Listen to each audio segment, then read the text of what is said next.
আনন্দের মধ্যে এটা একটা ব্যক্তিগত আনন্দ বলা যায়।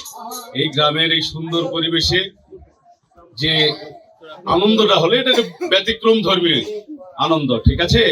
যাই হোক, আগামী দিনে যেন এর চাইতে ভালো অনুষ্ঠান হয় বা খেলাধুলার আয়োজন করতে পারে ছেলেরা যেটা করছে এটা ধন্যবাদ ছোট করব না, বড় করেই দেখতেছি যেন আগামীতে এর চাইতে বড় কিছু বা ভালো কিছু আর ছেলেরা করে।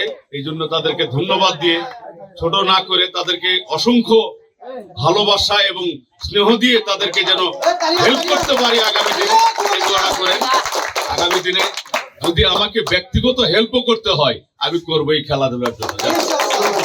এবং শুধু উদাত্ত মনে বলে যাচ্ছি, খেলাধুলার পুরস্কারে যা হবে আমি সাগর চৌধুরীর উদাত্ত মনে দিয়ে দিব, পুরস্কারই দিয়ে দিব। ঠিক আছে, এই বলে আমার কথা শেষ করলাম। আসসালামু আলাইকুম।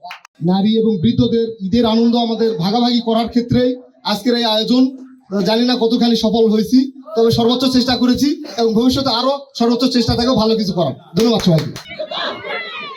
আবার কোনো কথা বলে হবে না, বাইরে দাও।